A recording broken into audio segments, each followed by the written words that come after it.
சேது அண்ணன் வந்துட்டு அவர் சொன்ன வார்த்தைகள் அது என் மேலே இருக்க ஒரு சுமை அதிகமாக்கிடுச்சுன்னு சொல்லலாம். அவர் ஒரு ரெஸ்பான்சிபிலிட்டி அப்படி அசால்ட்டாக என் பக்கம் பார்த்துக்கோ அப்படின்னு கொடுத்துட்டு போயிட்டாரு. சேது அண்ணன் கிளம்பிட்டார் ஒரு வேலையா. ஆனால் இது பார்ப்பாருன்னு நினைக்கிறேன். அண்ணன் நீங்கள் கொடுத்த ரெஸ்பான்சிபிலிட்டியை கண்டிப்பாக ஒழுங்காக நீங்கள் எதிர்பார்த்த மாதிரியே பண்ணுவேனே. Thank you so much. வந்த உடனே கேட்டார், என்னடா இவ்வளோ பரபரப்பாக இருக்கு என்னடா அப்படின்னா, அண்ணே ஃபஸ்ட்டு படம் ஆடியோ லான்ச் தானே, பழகிக்கோ அப்படின்னாரு.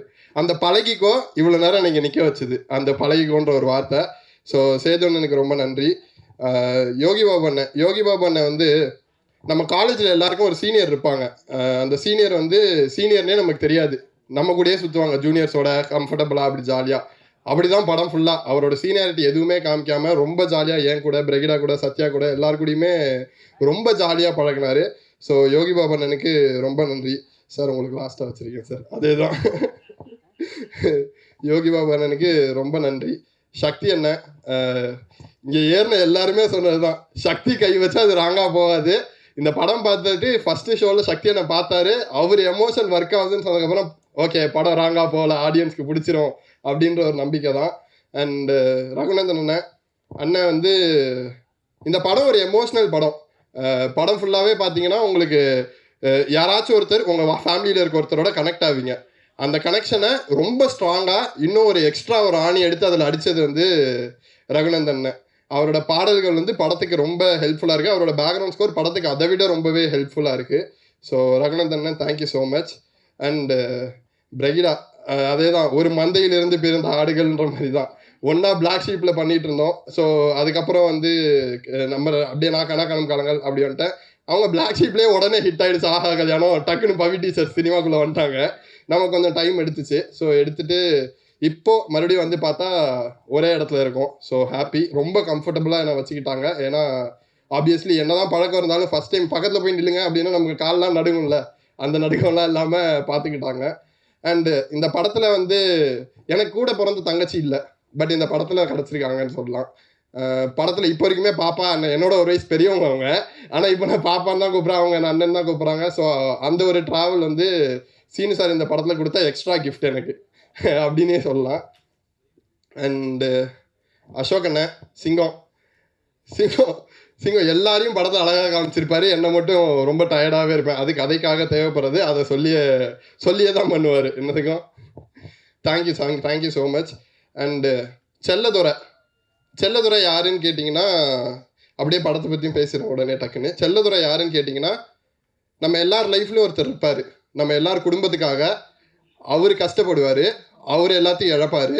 அவருக்கு என்ன வேணுமோ அதை பற்றி யோசிக்கவே மாட்டார், குடும்பத்துக்கு என்ன வேணுமோ அதை யோசிப்பார். இப்போ என் குடும்பத்தை எடுத்துக்கிட்டிங்கன்னா எங்கள் அப்பா இருக்கார். எமோஷனல் ஆகக்கூடாதுன்னு தான் இவ்வளோ நேரம் பேசிகிட்டு இருந்தேன். எங்கள் குடும்பம்னு எடுத்துக்கிட்டிங்கன்னா எனக்கு எங்கள் அப்பா இருக்கார். எனக்கு என்ன வேணுமோ அதை கொடுக்க மாட்டார், அதுக்கு என்னை வேலை செய்ய வைப்பார், அதை கற்றுக்க வைப்பார், அதை பண்ண வைப்பார். தம்பிக்கு என்ன வேணும், 21 வயசில் அவன் பிஸ்னஸ் பண்ணுறான், எனக்கும் சேர்த்து அவன் ஒரு வேலையை எடுத்துக்கிறான்.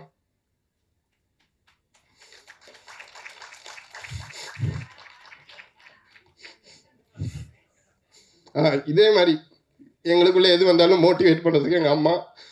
ஸோ ரொம்ப ஓகே. ஸோ அதுதான். ஸோ இது பக்கா ஃபேமிலிக்கான படம், கண்டிப்பாக பாருங்கள். இதே மாதிரி ஒரு ஃபேமிலி கதை தானே? ஆமாம். ஓகே, நிறைய ஃபேமிலி கதை இருக்குது. இந்த ஃபேமிலி பிரகிடா ஃபேமிலின்னு சொல்லி எல்லாரோட ஃபேமிலி, அதே மாதிரி கோழி பொண்ண செல்லதுரன்னு ஒரு ஃபேமிலி படம் இருக்குது. சீனு சார் பேசிடலாம், ரெடி ஆயிடுச்சு. ஓகே, தெளிவாயிட்டேன். தேங்க்யூ. எமோஷனலாக 50 ஜோக் போட்டு காப்பாற்றுறதுக்கு நன்றி. அண்டு சீனு சார், நான் சினிமா எப்படி ஆரம்பித்தேன் ஃபஸ்ட்டு என்ன இன்ட்ரடியூஸ் பண்ணிக்கிறேன். பிளாக் ஷீப்னு ஒரு யூடியூப் சேனல், அது என்னோடய வீடு. அங்கே தான் கற்றுக்கிட்டேன் ஃபவுண்டேஷன், எப்படி அசிஸ்டன்ட் டைரக்டர்னா என்ன, டிஓபினா என்ன, இதெல்லாம் கற்றுக்கிட்டது. அங்கேருந்து கட் பண்ணோம் ஆடிஷன். ஹாட்ஸ்டாரில் கணக்கானம் காலங்கள்னு ஒரு வெப் சீரிஸ் பண்ணேன். கணக்கானம் காலங்கள் எப்படி ஒரு ஸ்கூல் லைஃபோ அதே மாதிரி என்னோட ஸ்கூல், நான் இப்போ கற்றுக்கிட்டது எல்லாத்தையும் ஒரு 2 வருஷம் எங்கேயாச்சும் பண்ணி பார்க்கணும்ல, அப்படி ஒரு இடம் தான் எனக்கு கணக்கானம் காலங்கள். அதுக்கப்புறம் ஜோன் ஒரு படம், ஜோன்ற படத்தில் அது இன்னும் கொஞ்சம் அதிகமாச்சு, எக்ஸ்ட்ராவாக கற்றுக்கிட்டு அது காலேஜ். இப்போது சீனராமசாமின்னு ஒரு யூனிவர்சிட்டியிலேருந்து வெளில வந்திருக்கேன். அப்போ அது எவ்வளோ பெரிய விஷயம்னு பார்த்துக்கோங்க, அவர்கிட்ட கற்றுக்கிட்டது. சின்ன எக்ஸாம்பிள் தான். சார் டப்பிங் அப்போ சார் இது அந்த பிள்ளையா சார் அப்படின்னு கேட்டால் அது ரெண்டுச்சும் சேர்த்து ஒன்று சொல்லுவார். நமக்கு புதுசாக இருக்கும், மிரளுவோம், நம்ம என்ன பண்ணுறது இப்போது அப்படின்னு மிரளுவோம். அப்படி மிரள வைக்கக்கூடிய நிறைய விஷயங்களை எனக்கு சொல்லி கொடுத்துருக்காரு. கிட்டத்தட்ட அவர் கடந்து வந்த பாதைகள் அதிகம். அதை இந்த ஒரு வருஷத்துல இந்த ஷூட் ஆரம்பிக்கிறதுக்கு முன்னாடிலேருந்து அவர் கூட பழகினதுல நான் அதுலேருந்து ஒரு 10% கத்திருப்பேன்னு நினைக்கிறேன். கண்டிப்பாக அடுத்தடுத்து சாருக்கு எப்பவுமே கடமைப்பட்டிருக்கேன். Thank you so much sir. Thank you. And thanks to the press and media. Sorry first எடுத்தோன்னே சொல்லலை. ப்ரெஸ் மீடியா நண்பர்கள் எல்லாருக்குமே நன்றி. Thank you so much.